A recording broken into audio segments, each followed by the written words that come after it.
This is Bridgesburned with Megan and Amy. Today, we are talking to somebody in a very different industry than we've ever talked to before. Sharlene MacDonald began her funeral career in 2006. She became fully licensed as a funeral director and embalmer in September 2009.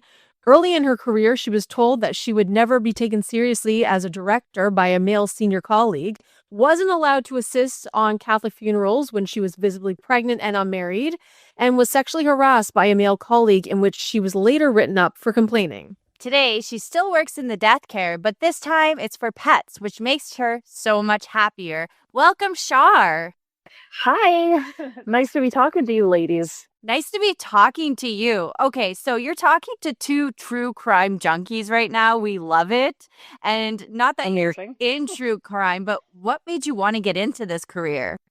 You know what? It's kind of a cliche, and I sort of resent it now, but I always refer to it as kind of a calling, And I think that referring to things as a calling makes it so that people feel guilty. And yeah, I think so. I think it makes it so that people feel more obligated to give up their free time and their agency and, make themselves go above and beyond when it's not good for their mind, it's not good for their bodies. And it also makes people accept way less in terms of, payment for the jobs that they're doing. And funeral service is notorious for not paying people what they're worth, which is not something that everybody knows. We can relate to that. I mean, I saw in, I think, an article that you were paid about $47,000 a year. Yeah, and that was almost at my peak. After 15 years, I got to be like a solid 51,000. I would have thought it would be so much more than that. Well, interestingly, it seems to be for men, which is probably similar in a lot of industries. Like I found out that after I was let go, that the apprentice that I was training was actually making $20,000 a year more than me. So there's that. So we're going to ask you about the wage gap. Yeah, how did you find all that out? People talk, and people start talking more once somebody's gone, right? Because you don't have that same fear of it getting back to management if people are discussing their wages. Absolutely. We're both in the mindset of, I think, especially with the new generation coming up, that pay wage should be discussed and everybody should know what everybody's making. And thank goodness for the newer generation coming in, because they take no crap and, they say no to things, which is something that older millennials did not ever do because we were so lucky to be there, So we're really interested in the job. There's lots to talk about, but like the job itself, I mean, what made you want to get into a career where you're embalming and dealing with dead bodies? Well, I think that I'm not afraid of death. I've never been. And I think that was probably part of the draw for me. And I like to care for people and I like to help people. And that was another huge draw. The fact that it was kind of a combination of art and science and caring was a huge draw for me. And that's why I wanted to get into putting people back together and helping hearts heal. What was it like the first time you saw like a dead body? A little surreal. The first one that I saw was a gentleman who died in a car accident, unfortunately. And I didn't anticipate all of the little things, like having to pick little bits of glass out of hair, or how I would feel seeing somebody who had had an autopsy take place. I did have a little bit of nightmares. Did those go away after a while? Like not becoming like numb to it, but I guess after a while it just becomes like your everyday. It became pretty routine and I wasn't afraid of it anymore. It became more of a challenge. Like, how do I fix this? How do I make this person look their best and like they once did? Because it's hard to say goodbye to a shell of someone. Yeah. Or an urn, So I was really pro embalming. This is weird, and I probably will sound really stupid for saying this, but I've heard that like dead bodies can still like twitch or something and like make movements? Is that a true thing? Like they don't sit up like some people will tell you they do. But there are sometimes like very shortly after someone passes, like a finger twitch. Or if you move them, they'll release gas, and sometimes you can hear their voice a little bit. What? What do you mean? And that scared the crap out of me the first time. Explain that more. So, like the first time I heard it, I was just kind of waiting for my boss to come and help me because I was still in training. And there was somebody who was on the table behind me. I'm just reading the newspaper, and then I heard, and I almost crapped my pants. Like, so it's just like air coming out. Exactly, yeah. Oh. Whichever end is terrifying either way. Oh my God, that is so scary. It doesn't seem as scary as the professional aspect of what you had to deal with. Your story has been in CBC. A lot of people have covered it. Tell us about the situations that some of the situations that you've been in, because we've heard a little bit, we read about you. And there's a situation in which a male colleague told you that you better be good at embalming because nobody will take you seriously as a director. Yeah. When I got into the industry, it was, late 2006, early 2007. And that was the time when women really started joining the business before, like, because it was mostly men and mostly old men. So seeing a woman show up to a job that is primarily caring related somehow felt threatening to a lot of people. I lived with two girls who were in the funeral services course at King's Tech, because I actually went to King's Tech too. Yeah. So what year were you there again? I was there 2007 to 2008. Oh, okay. We just missed each other. So very male dominant. And so why did they think that you would not be taken seriously as a director? When I first started, I was a skinny mini. Like I was like 110 pounds soaking wet. And the idea that prevailed was if you can't lift, you can't do the work. And lifting heavy things is probably like 5% of the job. Meaning lifting the bodies? Yeah. So it's a misconception that a coroner's van would go and pick up people who die wherever, like you see in crime TV or whatever. So like in New Brunswick, where I worked, the coroner would call a funeral home to come and pick up the body. And you would either take it back to the funeral home or to the hospital. And picking someone up from their place of death can be challenging. You get people wedged between the bathtub and the toilet, 3 floors up with no elevator, stuff like that. Wow, I had no idea. And so I killed my back. Oh. So when he told you that, was it kind of a way of you being like, fuck you, I'm going to prove you wrong? Exactly that, yes. Yeah. And so tell us a bit about some of the situations with that colleague that you had over the years.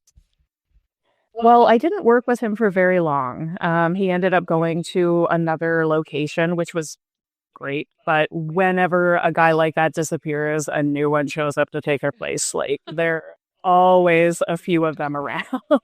Yeah. So if it wasn't him telling me no one would take me seriously, it was someone else telling me like, I don't want her, she can't lift, or you're no good to go here because you're pregnant and you're not wearing a wedding ring, or, there was always a situation like that going on.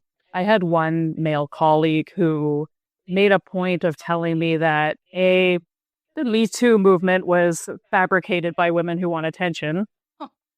And also that this business over there, the landscapers shouldn't have women working. Fire department shouldn't have women. And funeral services definitely shouldn't. Wow. Like, why did these men feel so brave to say this to you? Why? What made them think that was okay? I don't know. Like, I have a big mouth and I will say how I feel and I don't kiss butt. So I think maybe they felt emboldened.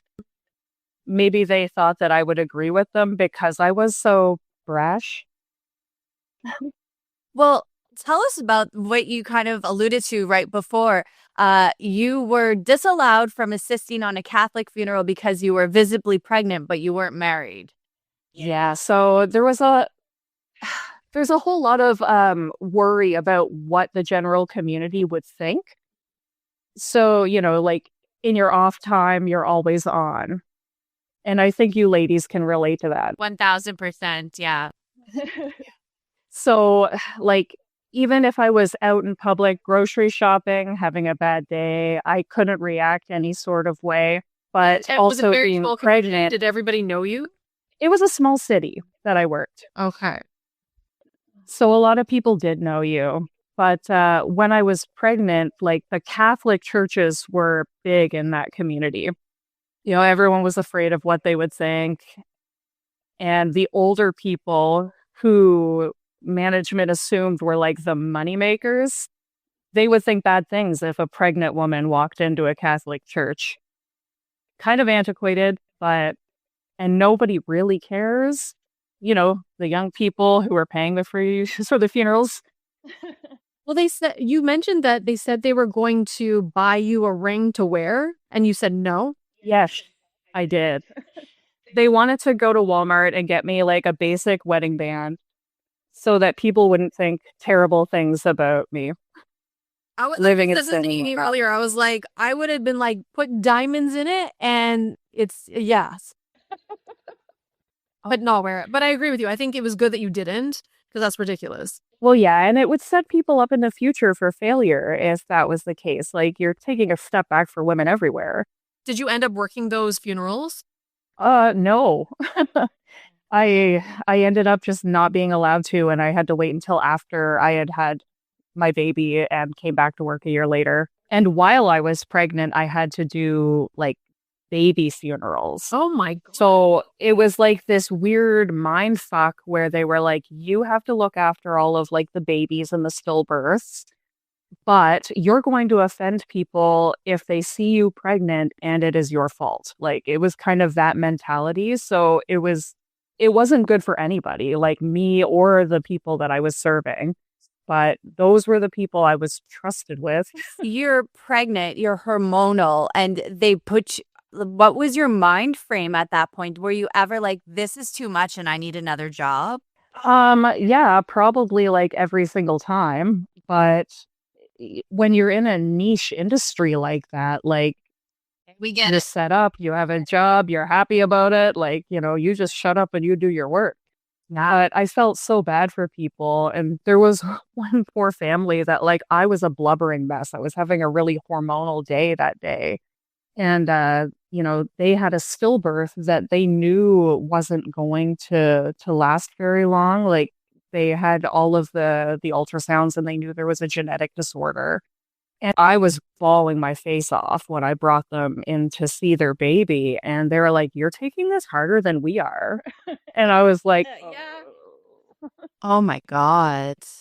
I can't even imagine, to be honest, because I officiated weddings for a long time, and someone said, you should also do funerals. And I was like, I don't think I can do that. Like I cry, or I'm holding in my cry when I see people get married. I don't know how you could do that. And did you do that? I did. Yeah, I did. I also officiated funerals I guess, separate from directing them. I would never do them both at the same time. Because that would just be crazy. But yeah, it's the people who chose me to officiate their funeral typically were non-religious and were kind of like the rowdier crowd, because I was known as being the not classy one. So, I wasn't allowed near like well-to-do people or whatever. I treated them like humans. How did you get through the funerals? Even if they were rowdier, it's still got to be very sad. How do you do that? How do you put your emotions aside during a funeral to officiate it? I put all of my emotions into just connecting. Mm-hmm. So if I could talk to these people and find a common ground, I would always try to make them laugh, or I would make sure that I pulled things from their memories that would bring them some peace. So like for me, it was always just about getting to know somebody and getting to know what they needed and anticipating that. And I'm sure that you had that with, weddings as well, because you have to know especially what the bride is looking for to make their day complete. I mean, it's hard too when you're going through stuff in your own life and then you go and you have to be professional and everyone expects you to be professional and you're like, oh my God, how am I going to do this? The bride's dad is crying and I'm going to start crying. It's like, it's hard, but I feel like it would be harder for you. Well, you know what? Crying was never a problem for me. I've never been a big crier, and I realize that makes me sound a little bit cold, but it's just me, and I've always been that way in my whole life. I'm just not a big crier. So it was more of like being a rock, being someone's strength so that they could lean on you. So you're working with the community, trying to make it an easy transition, ending of a life, a celebration of life. But behind the scenes, you had a male coworker comment on your breast when you picked something off the floor, and then you got written up for it. Well, yeah, you have to be so modest and, so conservative. And I think that anybody with breasts knows that it doesn't matter what size they are. If you bend over, your top is going to open a little. Yeah.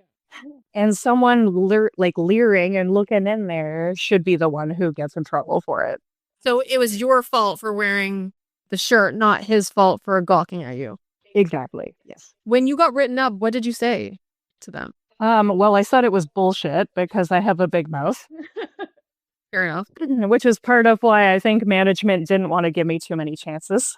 Okay, so when you were on maternity leave as well, the person, your replacement, hired her boyfriend, and this was the guy who basically commented on that. No, that was actually a different person, a different male asshole. Oh, wow. So many. Yeah. Yeah, there are so many. It's hard to keep track. Okay. My maternity leave replacement was actually a dishwasher, I was told. So. Oh my God. How did that make you feel? Angry and happy that I was just leaving and having a baby, because then there's just one little tiny boy who is giving me trouble. Yes. Yeah, and it's actually a child, so they can't really, control their emotions, whereas grown-ass men can, but choose to act like little men, little boys. Exactly. Yes, they do. So in 2019, you were put on stress leave. Can you talk a little bit about that? Yeah, so I had kind of just snapped after a little while. And, I think that you guys were talking about this in a previous episode, how it's not something that happens suddenly. It's something that happens gradually over time. And I found that I would be pulling into the parking lot and would just have an anxiety attack, or I would just wake up in the morning and all I could think about was the different ways I might be able to call in sick. And it got to be a point where it was really stressful to just show up every day. And I went to the doctor, and it was a replacement for my doctor who was on vacation. And she asked me something simple like, "How are you?" And then I just lost it. I just started bawling my face off, ugly crying. And she was like, "You need to take a break." So she put me out on leave for 4 weeks to start. And when I came back, there was an entire staff replacement. Yeah, so it happened during maternity leave too. I came back and almost everybody was replaced. Now, is there a turnaround in this environment? I mean, because I feel like the burnout would be high. The burnout is high, and alcoholism is high, and divorce is high. So just because of the hours that you work and the irregularity, right? But when I came back and everybody was different and management had been turned over too, I didn't know what to do with myself. I didn't know who to report to. These people were less accustomed to the way I communicate. You said to us that it was 100 hours a week? Yeah, typically. So what time? Is it different every day just depending on the funeral that's coming up, or? Well, where I was, we had a schedule. So we would do like, say, Friday at 9 a.m. all the way through to Monday at 9 a.m. Oh my God. So, like, you'd be physically on site, and then you would forward the phone to your cell phone, answer that overnight, and go out if you needed to. Interesting. Yeah, it was. I missed a lot of my family growing up. Yeah. You know, like my babysitter saw my son's first steps and stuff like that, you know? Yeah. That's insane. So you went on leave. How long were you on leave for? I think it ended up being 6 weeks. Okay. And then I gradually came back, like part-time. And my therapist said, no more kids. Yeah. And, you know, because it was a child that sent me out on leave in the first place. Like I had a kid who was the same age as my son, and I just couldn't cope. I can't even imagine doing that kind of work on a child. Like my mind, just talking to you, my mind just goes to like My Girl, you know, with Veda and Macaulay Culkin and just seeing the traumatic, not just, you know, the fact of a child, but the family mourning that as well. And it's a lot to absorb. And I fuss over every hair on their head, you know, like they're going to go out looking like little dolls. And, you know, it was awful. Did they listen to you when you said, no, I can't work on any more kids? Oh, God, no. Oh. No, not at all. So it became kind of this like campaign of terror where like I told people that I couldn't. And then every time a child came in, it would be like, well, there's no one else available. You have to. Like, no, I think you need to like reschedule and have somebody else see them tomorrow, or like wait until this person gets back from wherever. But then it just kept on that way. And even if I accepted and my mental health took a nosedive and I called in sick, I was guilted into feeling like I made a mistake. You know, I was the one that caused this. Is there a good mental health initiative or a program for where you worked or in this environment? I mean, we had insurance so that I could seek out a therapist, but it only goes so far. Yeah. And like a lot of the mental health resources are for first responders. And, you know, that's great. They need them. But I think that funeral workers should be included in that as well, because we show up on the same scenes. We see the same stuff. And it's hard to take in, you know, it's hard to come back from seeing somebody who's like on the road or like, you know, having, you know what I mean, right? Like there's all kinds of ways. They fired you. And tell us the reason. I mean, we know the reason, but this is wild. I want to hear it from you.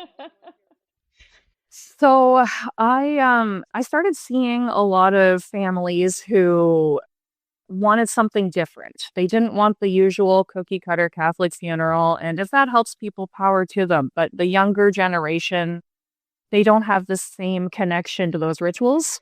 So I would, you know, come up with ideas to make it easier for them. Like what kind of ideas? I would officiate, like, for once I took a family through a Tim Hortons drive-through in a funeral procession. Like we all went through, or, you know, like around a horse race track, or, you know, just like little things to make them feel connected. And it's all just tiny details.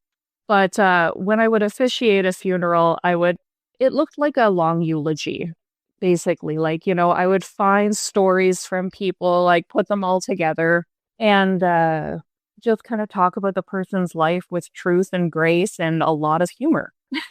And I had one funeral where the guy was just kind of a dick. Like he was just a lovable dick. Everyone has someone in their life like that. His life was a lot like the movie Beer Fest. Have you seen that movie before? So the same crew that made oh gosh, what was it? It was like that stoner movie.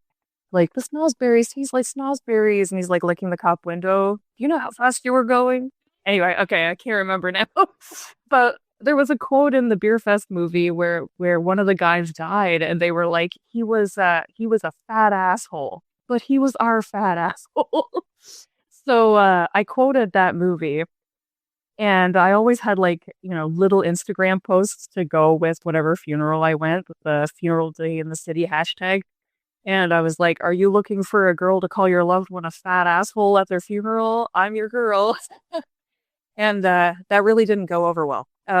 So apparently I offended people who were shown my private Instagram. And management didn't like it. Apparently I was being insolent because it's the 13th century. And those were the kind of words that they could come up with. And also just the fact that I disagreed and I challenged things head on whenever something wasn't fair, because I was in a senior position and juniors would come to me with like, I'm being treated this way and I hate it, or I don't want to work anymore because I'm crying every night. And, so I would try to stick up for these people and stick up for myself and stick up for women in general. But we had a female manager who had only been trained by really shitty men. And I think that kind of formed her management style in a lot of ways. And anyway, nobody was putting up with change in any kind of capacity. Wasn't there something about they said you were allegedly posting pictures of dead babies online? Oh my God, yes. So I did. My sister lost her baby when I had just had mine. Like, we were pregnant with boys at the same time. And I had a lot of guilt surrounding that because I never wanted to have kids. But she really wanted her third baby, which was the boy. And anyway, I had mine. She didn't have hers. And I did a lot of like stillbirth awareness and infant loss awareness kind of posts. So I staged a baby casket with a teddy bear on top. And I took a picture of it and I made this like big stillbirth awareness post. It wasn't a picture of a dead baby. I would never do that. That is awful. Just to be very clear. So they said I was posting pictures of dead babies on the internet, when really I was making a very heartfelt infant loss awareness post. And they told the employment insurance office that that's what I had done, and they denied me EI. Couldn't you prove that you didn't do it? Well, that's what I said. I was like, shouldn't they have to prove that they did it? And they're like, no, all they have to do is say it. Now, but it's New Brunswick and everyone's in everybody's like pocket, and it's an old boys club. So I find it very funny because you actually tried to fight it, right? And then our situations are same but different in the fact that when I got let go, they told me a whole bunch of things that I could have very easily counteracted, but I was so tired of fighting with them. My husband was like, you should get a lawyer. You should get a lawyer. And I was like, for what? To keep fighting for what? Like, I got a severance. I got this. They're not going to give me any more. And it's just going to reopen a bunch of nothing, just emotions that I just want to be done with. But you actually try to fight. Well, yeah. And it's not that I wanted my job back. I just wanted them to admit that, they were doing some very wrong things to people. So I did call the labor board about some different issues, and they went and talked to them, but I didn't get a severance and I couldn't get EI, and I tried to fight with them, and eventually like I just gave up because like even my lawyer was like, they're just going to litigate you to death. Like, I had a hard time finding a lawyer because it was a conflict of interest for everybody across like 2 cities. So I had to eventually find one like, in Moncton, and I don't want to say where I was, but a different city. Anyway, she was just like, you can keep going and we can take it to court, but who knows? And they're just going to keep on trying to make it worse for you. So, but I had so many documents of everything. I had everything documented. I did everything right, but it doesn't matter. What were your feelings when you were let go? Knowing that you didn't really do anything wrong. You went in to do the best job that you could, and then despite it all and speaking up and trying to stand up for yourself and younger women, and then this is the outcome. Like, how did you feel? I guess crushed is probably appropriate. Yeah. I had felt connected to that job my whole life, like before I even started doing it. And it was a huge part of my identity. And you have almost a whole identity crisis once it's over. And like, how do you rebuild yourself from that? And when you have such a tiny, oddly unique skill set, what do you do with that for employment after? Because it's not like, I was fired when I was 65. I was like 38 or something. And, so I had to find something else that would work. And I did the weirdest jobs, man. Like I was doing like door-to-door sales for charities and like, whatever I could get my hands on, because it's not like there were a lot of employment opportunities in Halifax at the time. It's interesting because like two different industries and careers, but at the end of the day, just like you said, it's an identity crisis. It's who you are. And I think especially for women, when we're like, we're going to become career working women, when that doesn't work out, we're like, well, now what? Yeah. I'm too old to have a bunch of babies now. But no, like that was kind of my idea. I wanted to make a career for myself, and I wanted to make it something that would be meaningful for myself and for the community. And when it didn't work out, I was just like, oh crap, now what? Yeah, but, luckily I have a good husband who is very supportive through everything. You have a good job. And I love my job now. I love it. It's I have a good boss, and I think that makes all the difference. So tell us about the job that you're doing now. So same idea, but for pets. So I work at a pet crematory in Dartmouth, and the guy who owns it is super respectful, super kind. If I call in sick, he's like, well, I'll see you tomorrow. Hope you feel better.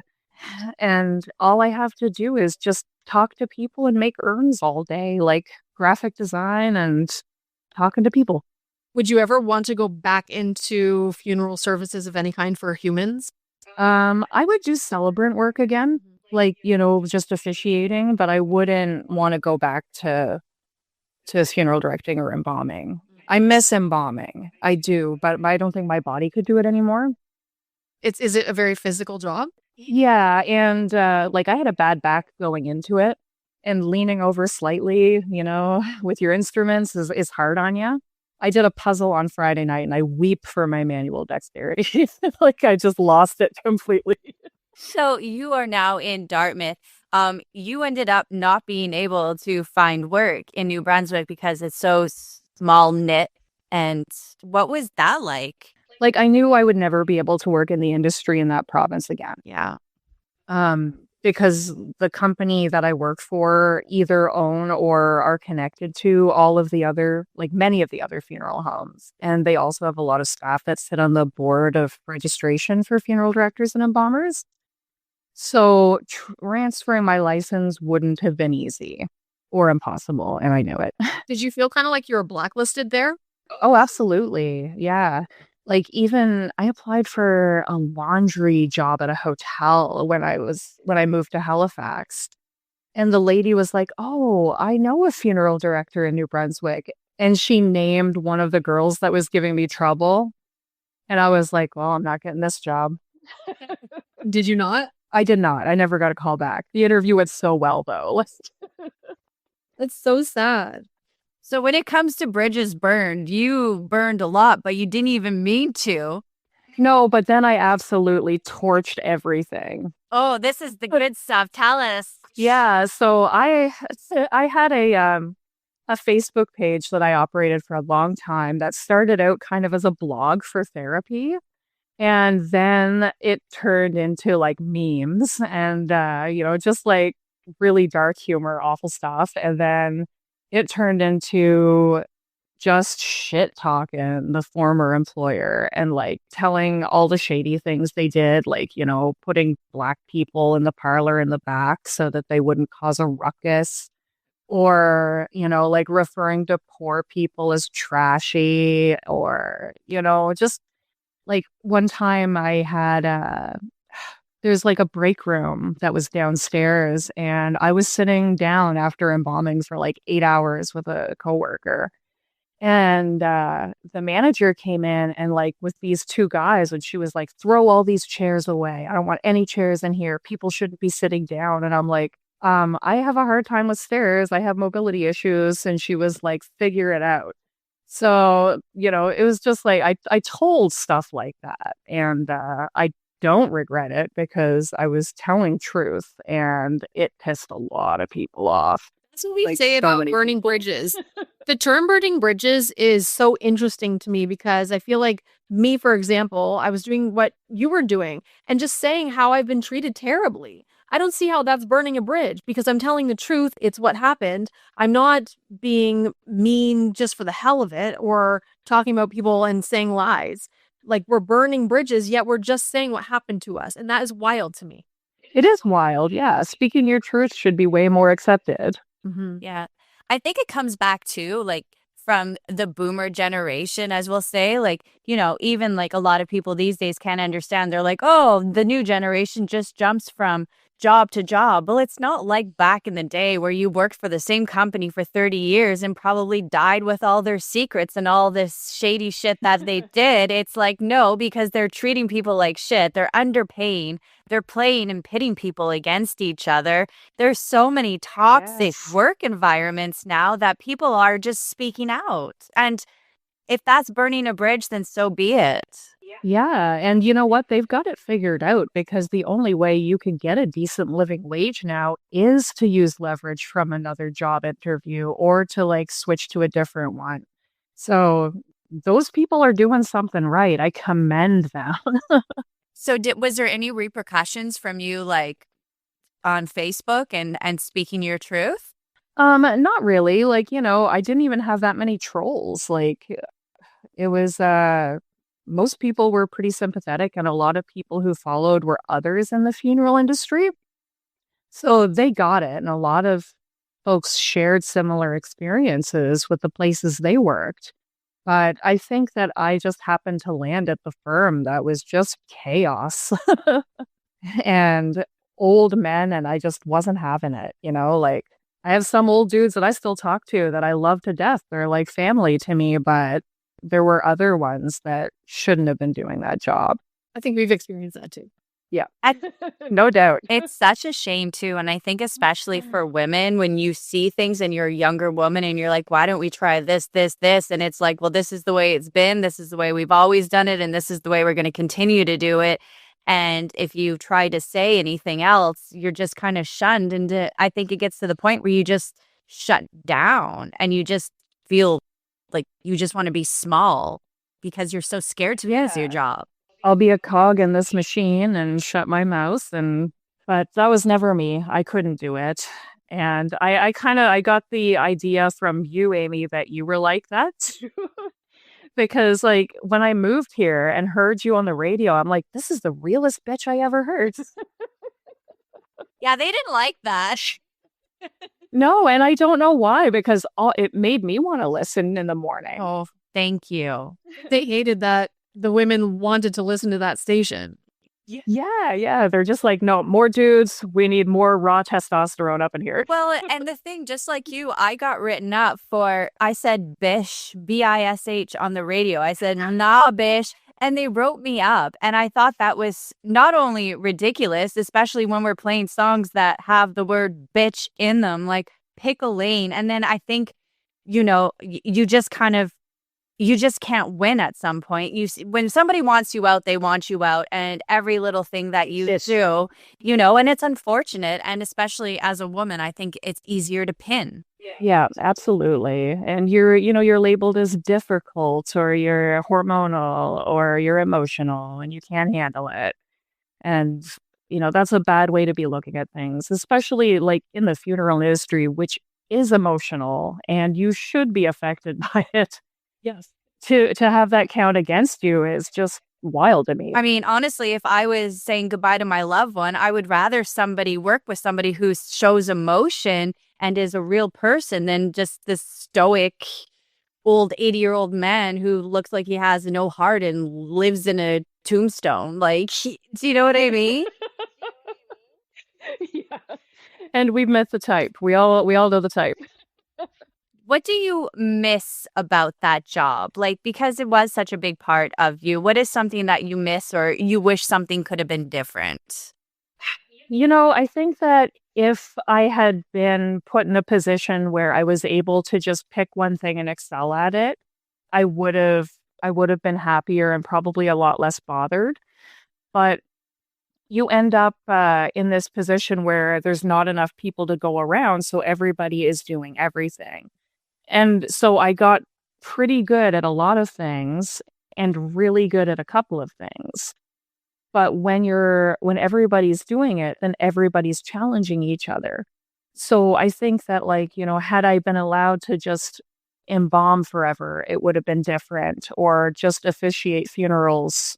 It would have been easier and wouldn't have as many men kind of poking up against me saying I'm doing it wrong. What would you say to young women nowadays that are getting into this career? Don't. I know that sounds awful, but and I did that when I worked there too. But stand your ground, and you're the only way that change is going to happen. It's kind of like, health and safety violations. Every code is written in blood. So every change that happens in an industry like this comes as a result of somebody standing up and falling. Are you happy now? I am so happy now. Yeah. It took me a long time. And I mean, it's a pivot, but it's still kind of what you're doing. Do you feel like it's still like a part of your identity that you're still doing what you wanted to do? Yes, I do. The difference, I guess, is a lot of the artistry and details. I wouldn't want to go back, but I also wanted to have the kind of job where I could just do it and go home and not care. I can leave my work at work now, which is huge. I think I was saying this to somebody. When we used to work in radio, say you're done at 3:00, you don't just leave at 3:00. You usually stay because you feel like you should be staying. You should be doing other things, or even if there isn't anything to do, you feel like you should stay. And it always felt like it was, I don't know about you, but it felt like I had to take it home as well. Answer messages when they asked me, do random things on Instagram or whatever. It always felt like you couldn't just end the job. It was your entire identity every day. Yeah, I think for me, it was absolutely just like because everything I did was show prep, right? So I stubbed my toe and I'm like, well, I'll talk about that tomorrow. But I remember having a nervous breakdown in 2018 and I ended up going to Cuba by myself for 4 days because I was like, I just need to be alone.